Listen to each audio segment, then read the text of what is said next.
الحمد لله والصلاة والسلام على رسول الله وعلى آله وصحبه ومن والاه، وأشهد أن لا إله إلا الله وحده لا شريك له، وأشهد أن محمدا عبده ورسوله وصفوته من خلقه وحبيبه، قد بلغ الرسالة وأدى الأمانة ونصح الأمة وكشف الغمة وجاهد في سبيل دينه حتى أتاه اليقين. فاللهم اجزه عنا وعن والدينا وعن الإسلام والمسلمين خير ما جازيت به نبيا عن قومه ورسولا عن أمته.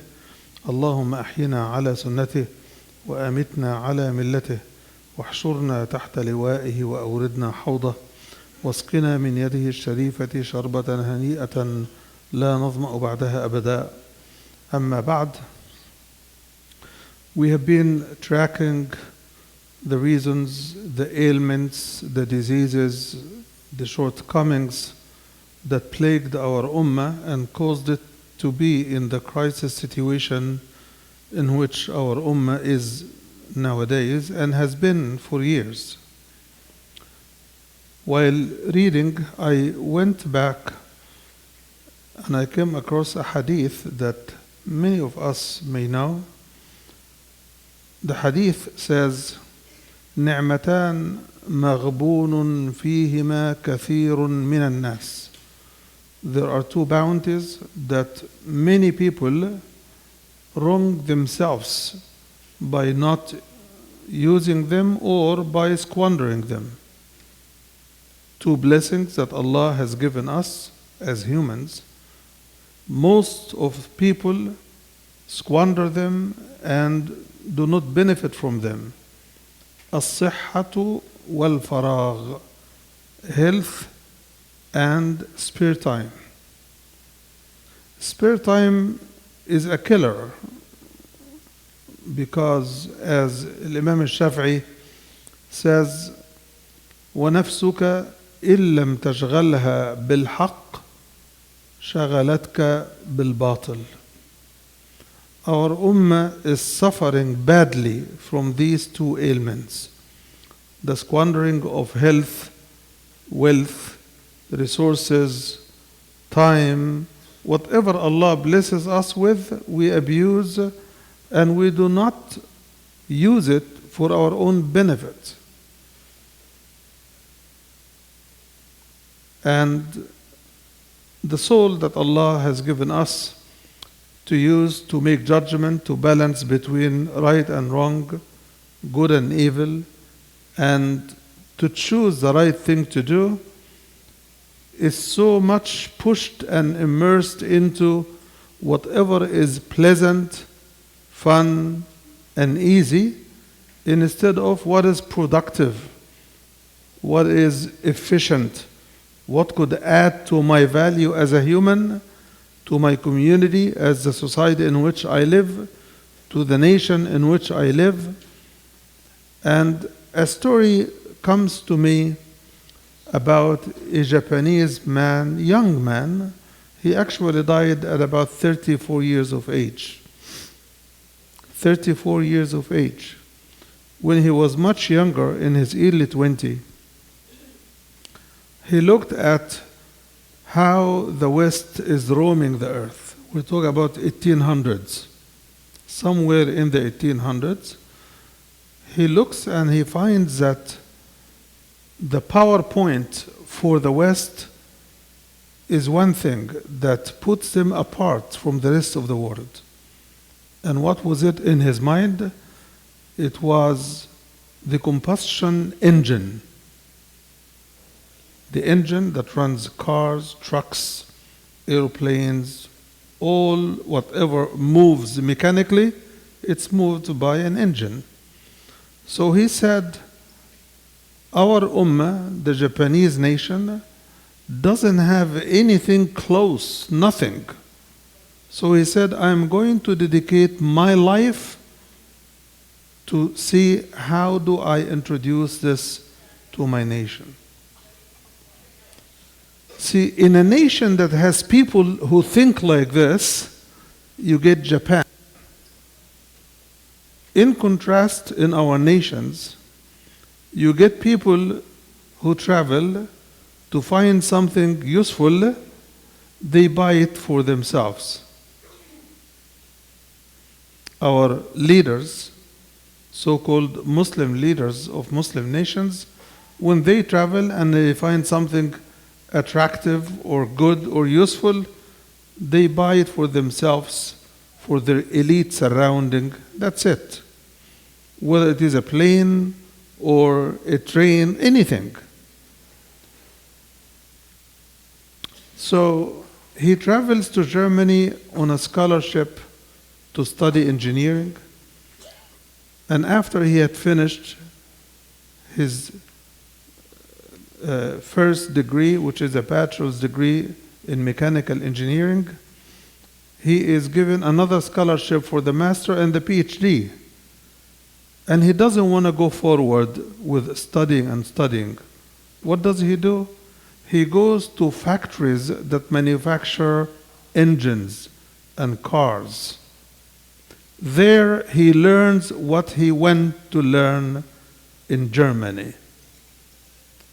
He writes in his story that I used to spend hours trying to placate anyone who has a piece of knowledge that I need for my nation. Whatever they ask me to do, I would do. Look at the spirit, look at the determination, look at the resolve. He would say, I would work for hours, and after everybody's gone, I would sit down to write notes about what I have learned today. Drawing everything he has seen, noting everything he has learned. Doing this a few years, he learned all what it takes to produce an engine. Then he needs money to take an engine to a garage or somewhere to disassemble it and reassemble it and see if it will work.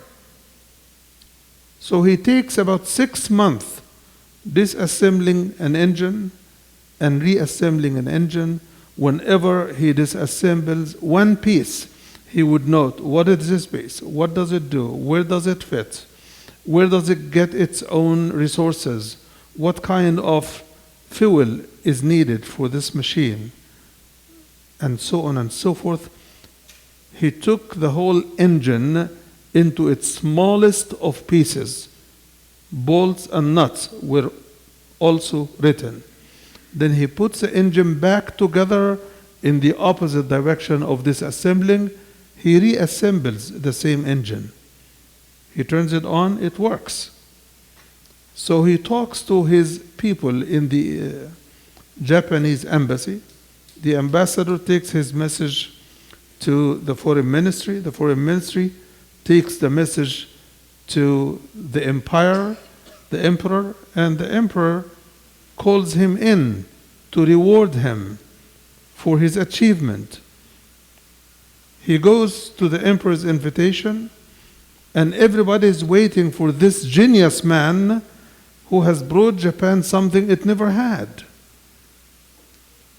He comes before the emperor and he says, I did not do anything.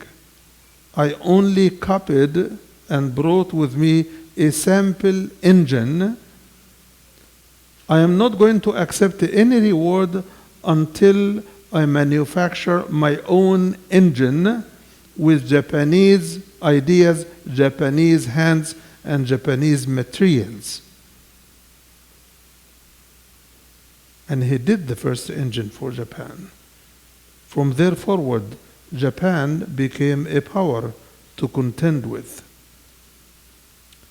I am telling you this story because it's a story of education that is real, unlike the education we have in much and most of the Muslim lands. We have a lot of schools, but no real education.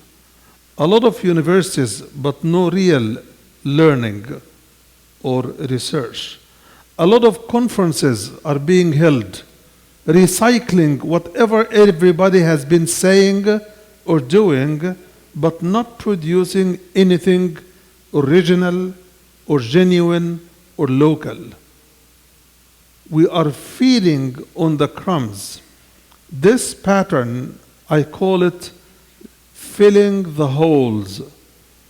We are just filling the holes that we feel plaguing our ummah, the holes of ignorance, the holes of backwardness, the holes of inaptness and weakness. We are only filling the holes so that we can clap to each other and we can pat our own backs and sing the national anthems wherever you live and go to sleep. And sleeping is what we have been doing much of our history. Since the fall of Grenada, we are an ummah sleeping. So what do people who sleep that long live on? They live on useless fantasy dreams. One day we will be this, one day we will be like this, one day we will achieve that, and another day will be. So we live in those fantasies, but we do not achieve the nuts and the bolts that could make this fantasy part of our reality. We don't pick serious issues and say, in 10 years, we want to manufacture our own cars. In 20 years, we want to manufacture our own trains. In 30 years, we want to manufacture our own jet flights, jet planes. Of course, we all know that, except for Turkey, maybe Malaysia, maybe Indonesia, maybe Singapore. They are seriously engaging the world of industry and technology much deeper than the core of the Muslim world, which is the Arab land. You know, when I was young, I don't know about you, but they used to teach us something called the map of the Arab world. The map of the Arab world. If you remember, you were in school in the 50s and 60s, you would remember the map of the... Where is this map, by the way? Even the map doesn't recognize us anymore, let alone political establishments. We do not count.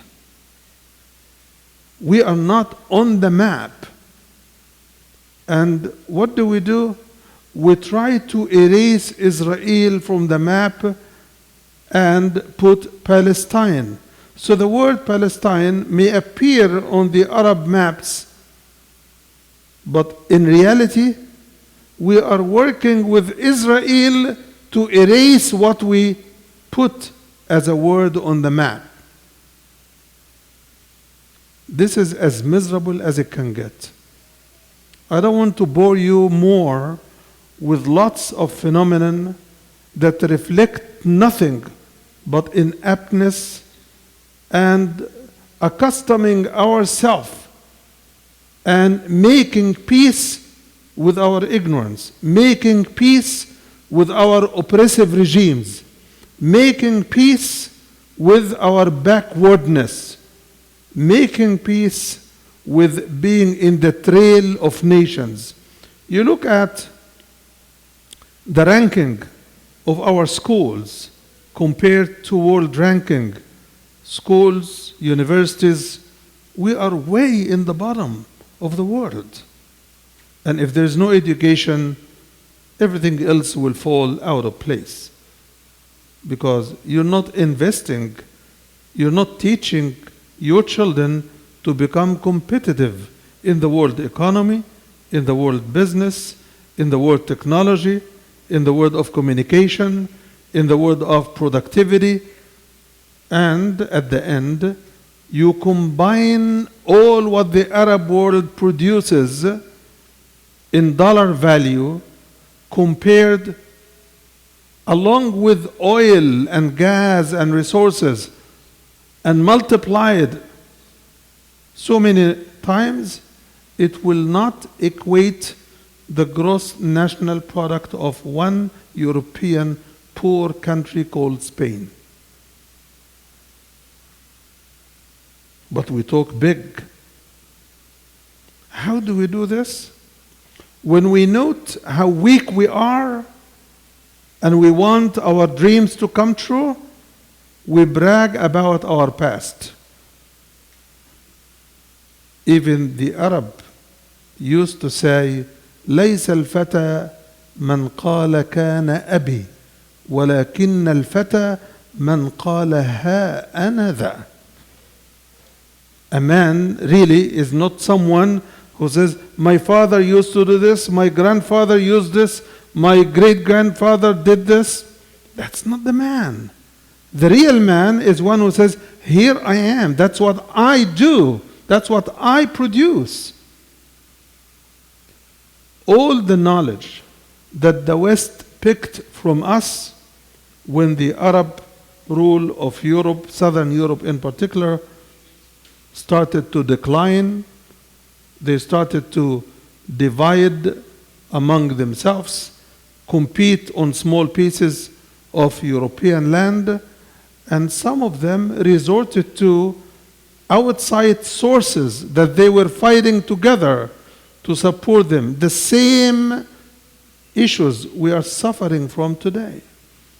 So Iran uses Russia and other forces, and the other Gulf countries use America against Iran as a threat, and Egypt is using this, Libya is using Turkey now, before that France and other countries. So we are working deliberately and diligently against the sunan of Allah subhanahu wa ta'ala. Simply put, the Quran says, وَلَا تَنَازَعُوا فَتَفْشَلُوا. Don't you dispute and fight, lest you would fall and you would fail. You would be miserable. That's exactly what we do. We're fighting. And we're fighting over the most trivial of issues.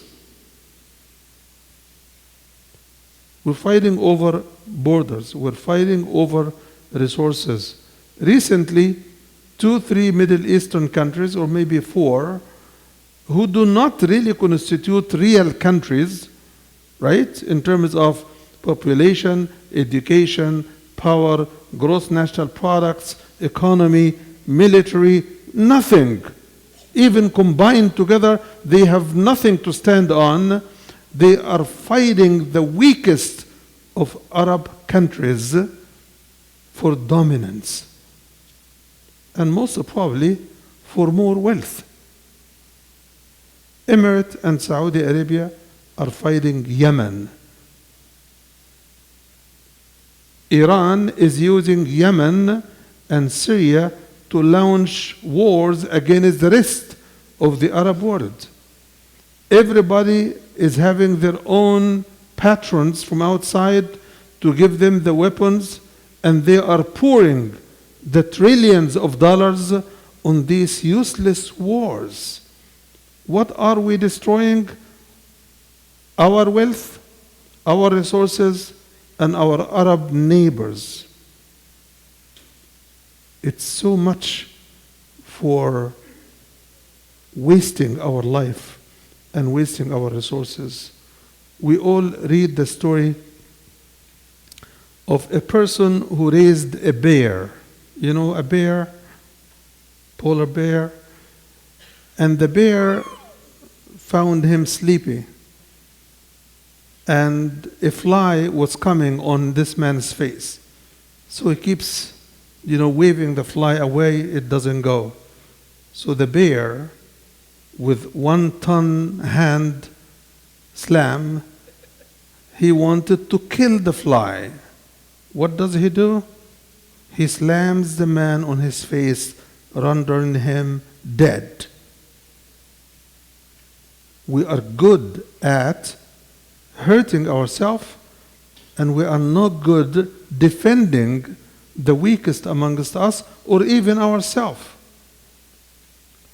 Our Arab leaders have fought a war with Iran that we had no bones in. It's a fight that the Arabs never had a bone in, artificially making sectarian issues the issues of the war to arouse the spiritual emotions of the Sunni Muslims against Iran. 8 years of war, destroying the lives of 1 million fighters on each side. Who benefits from all of this?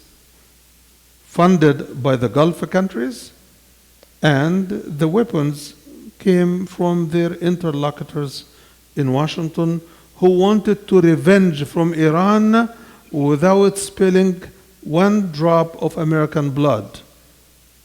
And they wanted to revenge against the hostage crisis of the late 70s and early 80s, okay? And this was the biggest interference in American election in the history of the United States. So they wanted to revenge, but they didn't want to lose their own blood or their own treasure. What do? They sell weapons to Saudi Arabia and to Kuwait and to the Gulf, and the other guys, they fund that war for 8 long years. Of course, Iran didn't come a winner. Iraq didn't come a winner. Iraq became very weakened, as we know, and the rest is history. When you become weak, you become the prey for anyone who wants to eat something. So we are working very hard to make our nations the weakest on earth, and superpowers are not looking for big fights. They only want poor nations to get the resources because it's much less expensive. If you count the number of people America lost and the West coalition in Afghanistan since 9/11 until today, it comes about 2,400, 2,500, maybe 3,000, right? But the damage to both Afghanistan and Pakistan and to the regional security structure in this area, and the deterioration and the breakdown of the fabric of the Afghani and Pakistani society, now it renders Pakistan itself weaker than pushing back against China now, announcing to annex the entirety of Kashmir, a wound that never healed since 1947. We have to wake up. We have to wake up. We have to learn some lessons. But we are so much deep in our sleep that our dreams substitute for our miserable reality. So you get lots of Muslims dreaming of victory and the white horses and the demise of this empire and the demise of this power, as if their misery is our victory. As if those who don't wish you well, they are going to be punished and pushed back by secret powers that we don't want to know. But they are only going to be pushed by our power, which we don't have, and unfortunately we do not work for. What good is it that everybody is running like a house on fire, but nobody is trying to put out the fire? What happens to a crowded place when everybody shouts fire, fire, everybody's running, stampede, they kill each other. And when they don't kill each other for a stampede, when somebody draws a cartoon of the Prophet ﷺ, we demonstrate, right? Do you remember the Danish cartoon? We demonstrate, and in our demonstrations, we kill Muslims in the demonstrations. Ummah that does not act rationally is an ummah in real crisis, and all of this because of two reasons. And those are going to be the bottom lines that I will try to discuss in the next few weeks, inshallah.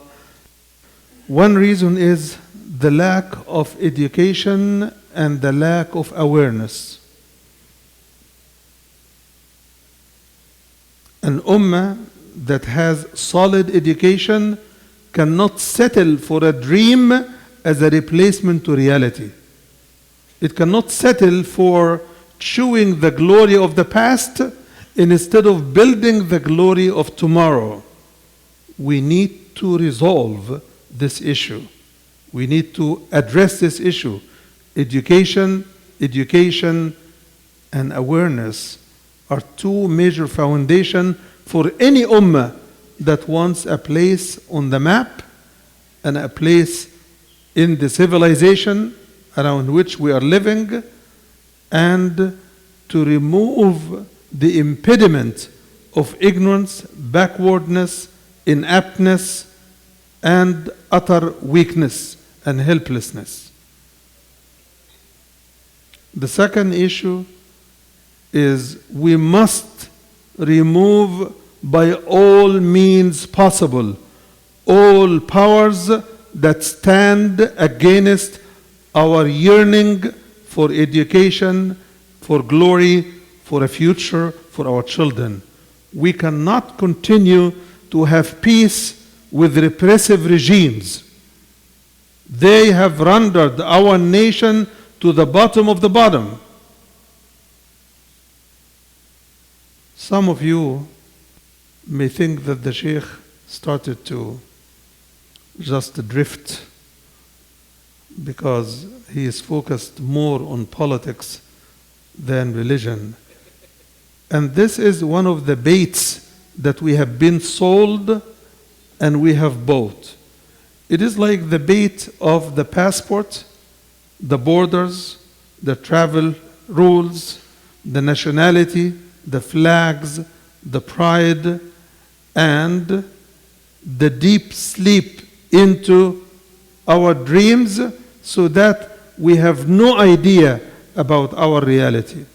If we want to know our reality, we need to read the Washington Post, the New York Times, the Guardian, the Economics, and all foreign written news sources to tell us how miserable we are. We don't even research our own misery because we're not allowed to. Our governments will not even give us the data to study our misery. How do we recover? We have to remove the source of our misery. These are the governments, but with that, we should never ignore the fact that we, the people, have abandoned the power of collective will. And I will give you a couple of examples, very real examples that we all could agree to. Number one, the example of the will of the Afghani people, to whom I have to tip my hat and lower my head in show of respect. Despite the lack of systems even, any systems in their nation, when they were attacked by a superpower that was second to none militarily at the time, their will was stronger than the weapons they were fought with. And don't be deceived that, but America gave them stingers. Stingers came at the end, but they fought without stingers for years. Never weakened, never succumbing to helplessness, even though they were weak and helpless.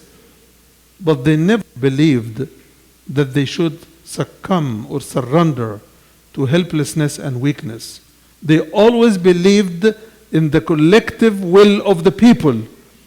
And when they stood together, Allah broke the back of that empire in front of the weak, helpless, uneducated community that is without even a system.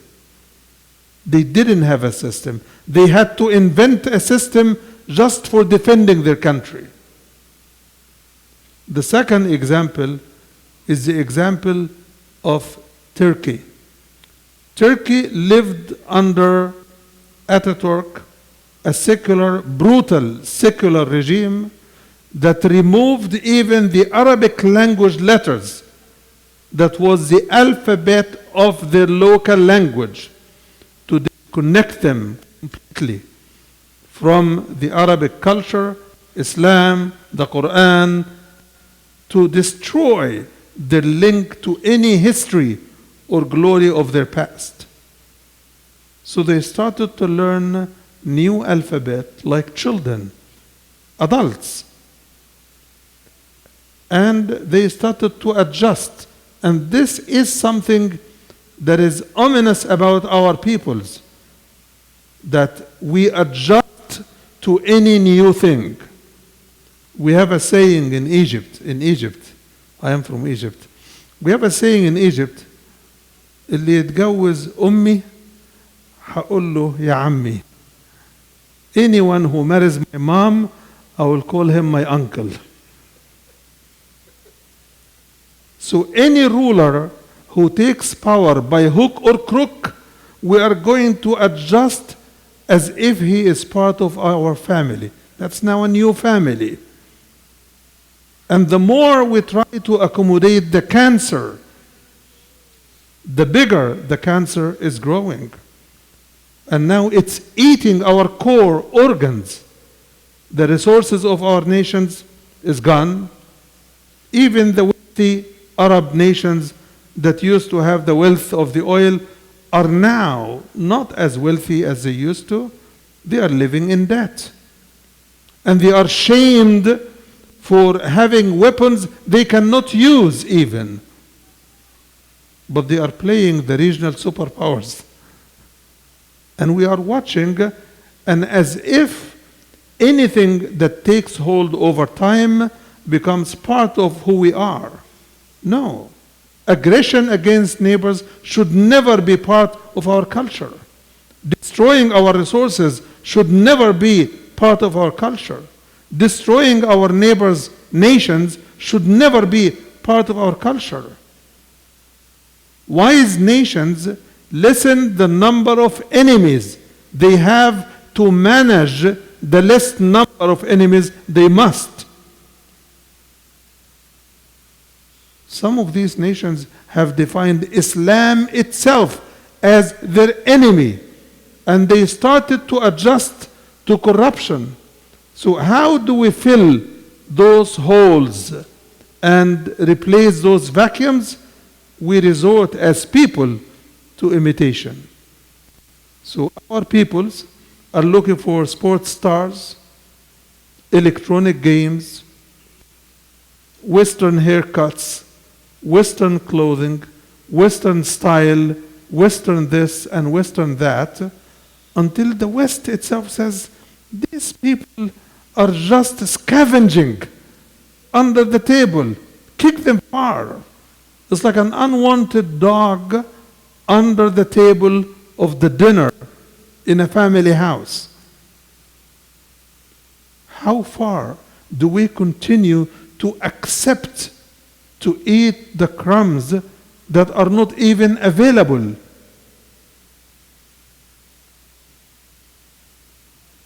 One Arab poet once says, وَلِلْحُرِّيَّةِ الْحَمْرَاءِ بَابٌ بِكُلِّ يَدٍ مُضَرَّةٍ يُدَقُّ. Freedom has a red gate that you have to go through. You have to keep knocking on that gate until it opens widely. This is how you gain your freedom and you have your will and you develop a collective action. We need to wake up from our sleep and to define what is our task.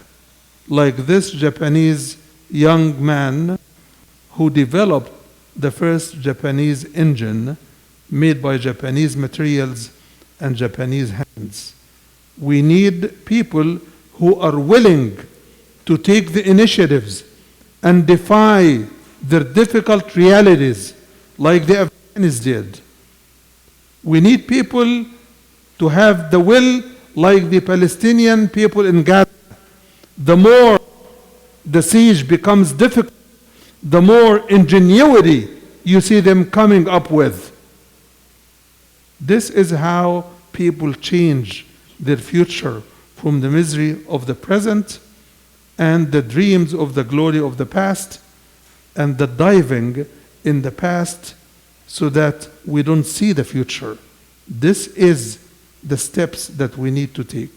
May Allah subhanahu wa ta'ala open our hearts to see truth as truth and follow it, and to see falsehood as false and to discontinue to follow it. Allahumma ameen.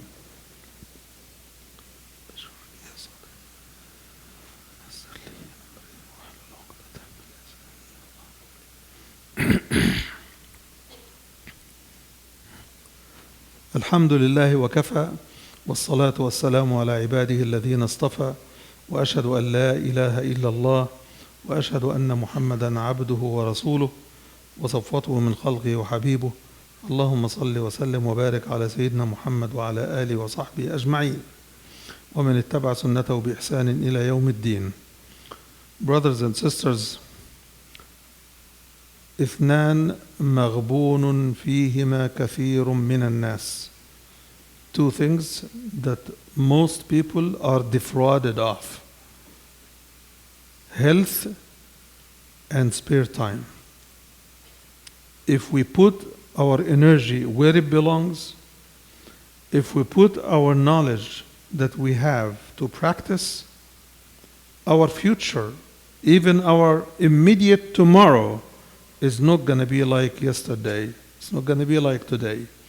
All what it takes is to believe in our faith, to believe what Allah told us, إِنَّ اللَّهَ مَعَ الَّذِينَ اتَّقَوْا وَالَّذِينَ هُمْ مُحْسِنُونَ. Allah is always with those who practice righteousness and practice excellence. Do your best. Whatever you do, do it in the best of ways. Don't only say something good. Do whatever you do in the best of ways. Allah subhanahu wa ta'ala tells us, وَقُلِ اعْمَلُوا, and say, O Muhammad, do work. Work as hard as you can. Work as best as you can. Why? فَسَيَرَى اللَّهُ عَمَلَكُمْ. Allah, His Messenger, and the believers will see what you have done on the Day of Judgment. Don't waste your health or energy. Don't waste your resources. Put it where it belongs. Now, the internet has sucked up many physical stores. You've witnessed Shoppers closed already. Safeway has closed. And the internet is sucking all of these businesses that we lived with for years for the internet. And Mr. Bezos of Amazon is very happy. Is very happy. We need to turn the corner for what is best for us. We are the people who created the wealth of the internet companies. And I'm going to tell you why I'm using this. We have purchased from the internet, and it became convenient, easy, and definitely, in many cases, cheaper, in some cases, better quality. We created the internet market. We can go back and reinvent the corner family store in the neighborhood, because these are our people. These are our families. These are our workers. When we let them die, and because none of us works at Chopper, and none of us works, you will find that the rest of the other stores are also sucked up, and you will try to find a job, you will not find it. You will have to go to Mr. Bezos to give you potential interview, but no job, because he will be saturated. Likewise, this is in the economy. In politics, it is the same. We give too much power to governments, they abuse it. They abuse us. They abuse our resources. And what do we say? Who's going to become the president? Nasser. Nasser. Who else? Who's going to replace Sisi? We don't have anybody to match. Who is going to replace Yasser Arafat? Who is going to replace Saddam? And time and again, Allah is showing us those people definitely are disposable and useless. And in many, if not all cases, they are harmful to your interest. But we continue the suckling of our own blood being sucked out of us in terms of dollar amount, productivity, technology, learning, advancing. So we become like orphans running in an open-ended camp, not achieving anything and not even making the food for the day. We need to wake up and start focus on the power of collective will. We need to learn from this society. This society, the power of the people is the power of organizing, working together. But we shy from organizing with other people, which is our only way to push against corruption and against demolishing the human resources. We have already demolished the environment in which we live.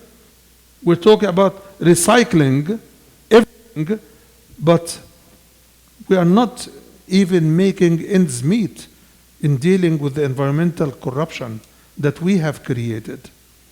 Why? Because like children, we love what is easy, we love what is pleasant, we love what is cheap, and we think that these are the only criteria, but sustainability is not an issue. Tomorrow is not in the horizon. Future resources, who cares? Future generation will take care about it. So we have to change how we think and how we calculate our future and how we make decisions. Your dollar is part of your power. Where you spend your dollar tells about what is important for you. Brothers, I think we understand now much of the issues. We've been talking about this issue for weeks. The crisis of our Ummah, where it comes from. It is about time that we start sitting down and talking about what can we do as a community to rid the world of corruption and start looking for a righteous generation to come back to power and to lead the world to real peace, real tranquility, real balance. We are the leaders of peace if we live our faith. May Allah subhanahu wa ta'ala open our heart to the truth. اللهم اهدنا فيمن هديت وعافنا فيمن عافيت وتولنا فيمن توليت وقنا واصرف عنا شر ما قضيت. اللهم اقسم لنا من خشيتك ما تحول به بيننا وبين معصيتك ومن طاعتك ما تبلغنا به جنتك ومن اليقين ما تهون به علينا مصائب الدنيا ومتعنا اللهم بأسماعنا وأبصارنا وقوتنا ما أحييتنا واجعله الوارث منا واجعل ثأرنا على من ظلمنا. اللهم ارحمنا وارحم موتانا وموتى المسلمين واشف مرضانا ومرضى المسلمين وانصر عبادك المجاهدين في كل مكان. اللهم عليك بالطغاة الجبارين. اللهم أعنا على أنفسنا. اللهم أعنا على أعدائنا. اللهم أعنا على تحدياتنا. اللهم اقسم لنا من رحمتك ما تبلغنا به مرضاتك يا رب العالمين. أقول قولي هذا وأستغفر الله لي ولكم، فستذكرون ما أقول لكم وأفوض أمري إلى الله، إن الله بصير بالعباد. وأقم الصلاة.